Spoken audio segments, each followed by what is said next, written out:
Estamos vivendo na Matrix? A realidade é uma simulação? E se eu te dissesse que tudo o que você conhece, seus amigos, sua família, suas memórias mais preciosas, o céu azul que você vê pela manhã, a textura do seu café, e se tudo isso não fosse real?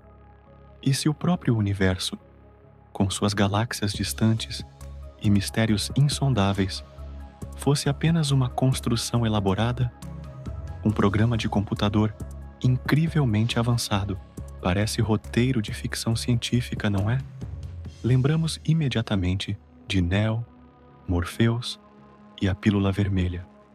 Mas a ideia de que estamos vivendo em uma simulação, uma espécie de Matrix, deixou de ser apenas uma fantasia cinematográfica para se tornar um tópico de debate sério entre filósofos, cientistas e alguns dos maiores pensadores da nossa era.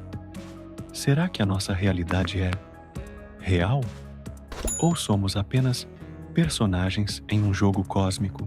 Nos próximos minutos, vamos mergulhar fundo nessa teoria fascinante e perturbadora.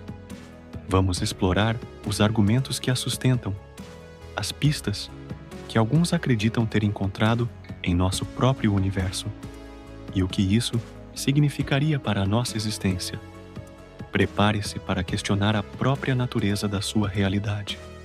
O argumento filosófico de Nick Bostrom, um dos pilares dessa discussão, é o chamado argumento da simulação, proposto pelo filósofo sueco Nick Bostrom. Ele não afirma que estamos em uma simulação, mas apresenta um trilema lógico que nos deixa com poucas alternativas confortáveis. Bostrom argumenta que pelo menos uma das seguintes proposições é verdadeira. Primeira, é muito provável que civilizações tecnológicas como a nossa se extingam antes de atingir a capacidade de criar simulações ancestrais, ou seja, simulações de seus próprios passados, com seres conscientes. Segunda, se civilizações atingirem essa capacidade, é provável que percam o interesse em criar tais simulações, talvez por questões éticas ou por simplesmente terem outras prioridades. Terceira, se as duas primeiras opções forem falsas, ou seja, se civilizações conseguem e querem criar essas simulações, então é quase certo que nós estamos vivendo em uma delas.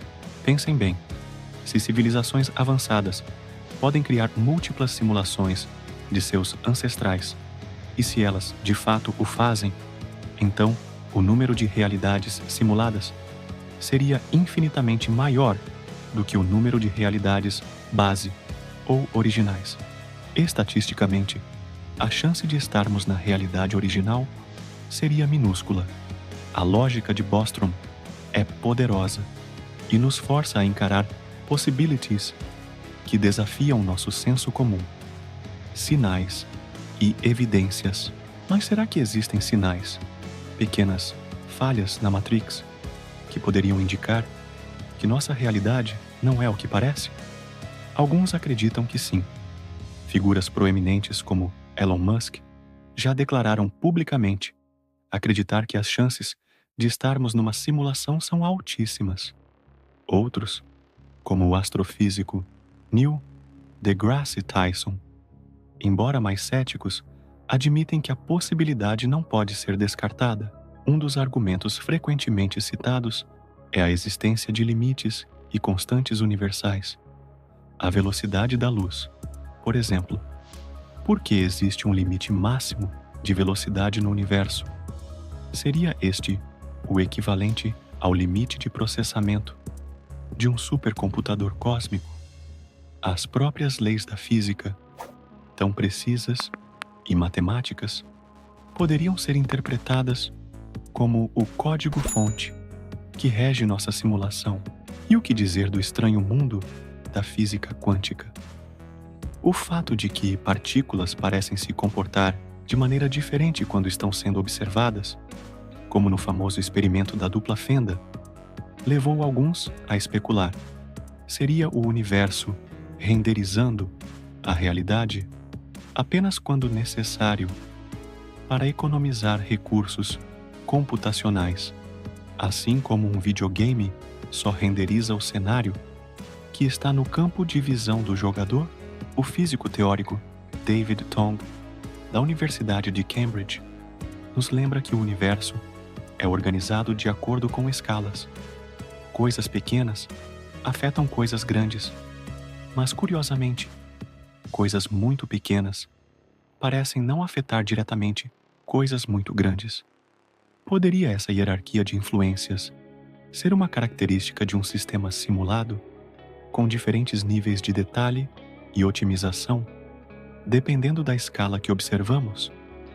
O universo como um computador gigante. A ideia do universo como um grande processador de informações ganhou um novo impulso recentemente com o trabalho do físico Dr. Melvin Vobson. Sua pesquisa, publicada na revista IP Advances, sugere que o universo não apenas processa informação, mas também se comporta de maneira a otimizar e até mesmo deletar informações desnecessárias, de forma análoga a um computador que comprime ou apaga arquivos para economizar espaço. Vobson propõe uma nova lei da física, a segunda lei da infodinâmica, que sugere que a entropia da informação, a medida da desordem em um sistema de informação, tende a diminuir ou permanecer constante ao longo do tempo, ao contrário da entropia termodinâmica que sempre aumenta. Se o universo está ativamente gerenciando e reduzindo sua carga de informação, isso não soa assustadoramente parecido com o funcionamento de um software? Essa perspectiva coloca a informação como um componente talvez ainda mais fundamental do universo do que a matéria e a energia. Se tudo é informação, então a ideia de que essa informação está sendo processada por algo ou alguém torna-se um pouco menos absurda. Implicações e questionamentos. Se aceitarmos, mesmo que hipoteticamente, que vivemos em uma simulação, as implicações são vertiginosas. Quem seriam os criadores? Uma civilização muito mais avançada? Inteligências artificiais de um futuro distante? E qual seria o propósito de nos simular? Seria um experimento científico? Entretenimento? Ou algo que sequer conseguimos conceber? Isso anularia o significado da nossa existência? Nossas dores, alegrias, amores e perdas seriam menos reais? Nossas escolhas ainda importariam se fossem apenas algoritmos rodando em um programa? E a pergunta mais intrigante: seria possível encontrar uma falha na Matrix definitiva? Ou, quem sabe, até mesmo encontrar uma saída? Claro, é crucial mencionar que a teoria da simulação, por mais fascinante que seja, enfrenta um grande desafio. Ela é, para muitos, uma hipótese não falseável.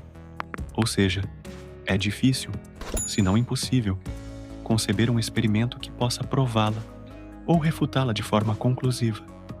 Mas a ausência de prova não é prova de ausência.